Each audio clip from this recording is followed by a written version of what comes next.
warahmatullahi wabarakatuh.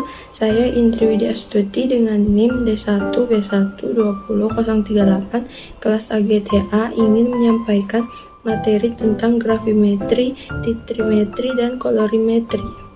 Materi pertama yang ingin saya sampaikan yaitu analisis gravimetri.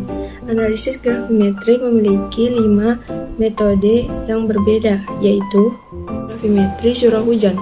Pada gravimetri curah hujan, analis secara selektif diubah menjadi bentuk yang tidak larut dan diendapkan secara kuantitatif dari larutannya. Yang kedua adalah elektrogravimetri. Pada elektrogravimetri, analis diendapkan pada satu elektroda dalam sel elektrokimia.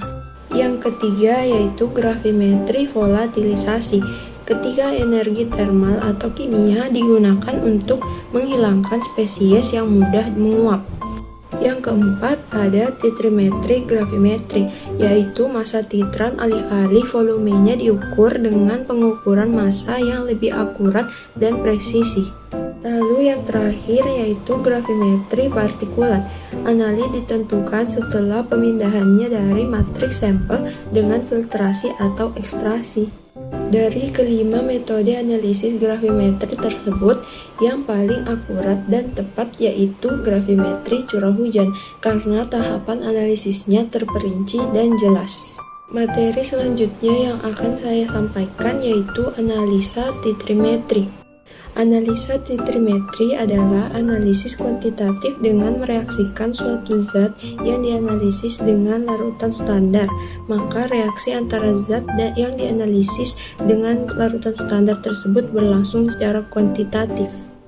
Yang dimaksud dengan larutan standar adalah larutan yang telah diketahui konsentrasinya secara teliti dan konsentrasinya biasa dinyatakan dalam satuan N dan M. Dalam setiap metode titrimetrik selalu terjadi reaksi kimia antara komponen analit dengan zat pendeteksi yang disebut titran. Reaksi dasar antara komponen analit dengan titran dinyatakan dengan persamaan umum yaitu analin ditambah titran menghasilkan hasil reaksi.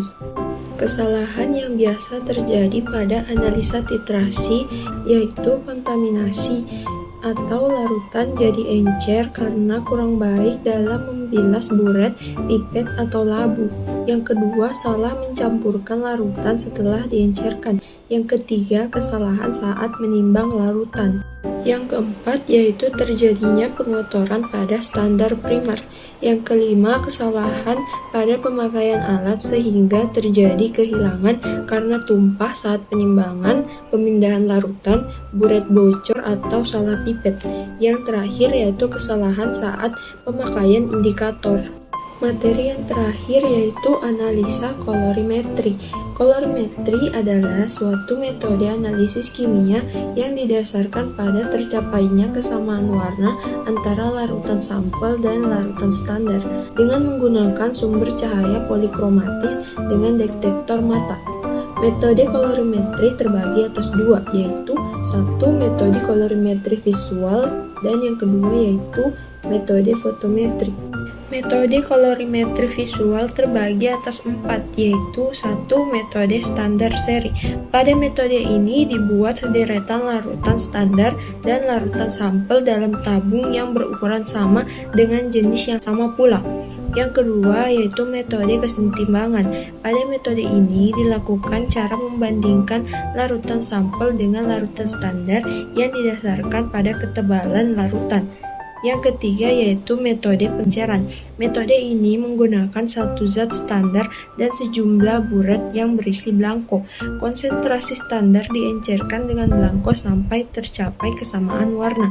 Yang terakhir yaitu metode standar sintetis. Metode ini memperoleh zat yang diselidiki dengan cara penambahan sejumlah komponen standar terhadap suatu larutan belangko sampai terjadi kesamaan warna. Metode yang kedua yaitu metode fotometri. Metode fotometri terbagi menjadi 3. Yang pertama, turbidimetri. Metode yang dilakukan dengan cara mengukur intensitas sinar berupa sinar terusan. Yang kedua, nevelometri. Metode yang dilakukan dengan cara mengukur intensitas cahaya berupa hambar koloid. Yang ketiga yaitu flow-metri. Metode ini menggunakan sinar UV atau ultraviolet, maka metode ini dapat mengalami fluoresensi. Itulah tadi materi yang dapat saya sampaikan. Kurang lebihnya mohon dimaafkan. Akhir kata, wassalamualaikum warahmatullahi wabarakatuh.